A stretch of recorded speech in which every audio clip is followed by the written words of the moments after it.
I will mute and hand over to Kat. Welcome to this activity called Imagine a Teacup. This exercise can be used in a variety of settings to encourage reflection, creativity, and mindfulness. I encourage you to come to this activity with an open mind. As we move into a more reflective space, allow your body to settle comfortably, feet on the floor, hands relaxed in your lap, finding a position of stillness. Close your eyes or look to the floor and take 3 long, deep breaths.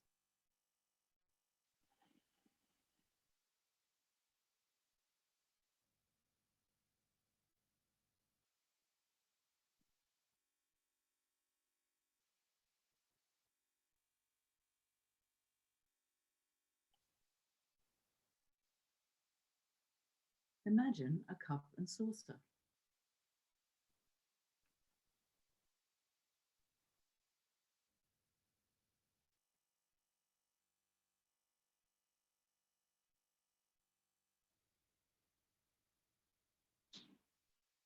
Imagine picking up a spoon and hitting the side of the cup.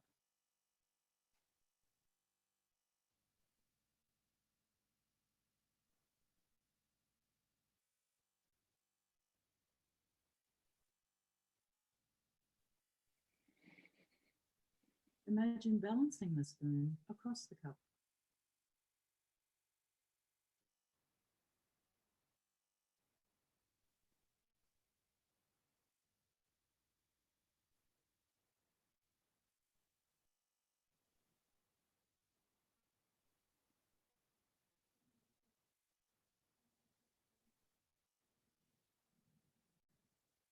As you open your eyes and come back into the room, I'd like to share the reflections with the group. And I invite anyone to share what they imagined as their teacup.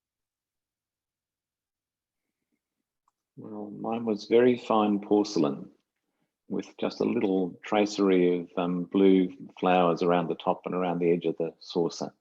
And goodness knows where that came from. Mine was also porcelain. It was pink with a gold edge on cup and saucer. Mine was a thick, chunky pottery mug and with a very sturdy handle and beautiful colours woven through, with no saucer. I had a ceramic cup, probably cream, with all kinds of beautiful spring type flowers over it. So lots of vivid colors, and it was a sort of undulating design. So it wasn't a straight cup, but it was really quite curvaceous around the outside of the cup itself, which is different. Wonderful diversity. Did anyone have tea in their cup? Nope. Earl Grey. Oh, great. Anything else in the cup? English breakfast with very little milk. And what was the sound when you hit the cup? Very clear. I had to imagine hitting it slowly and lightly, actually, because it was a very delicate cup.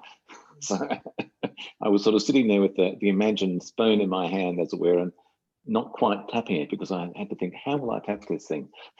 So it was a very light musical sound.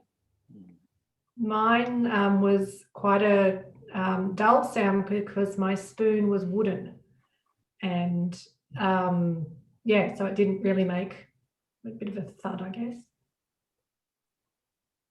Mine had a very delicate tone, very similar to the wind chimes in Japan in the summer.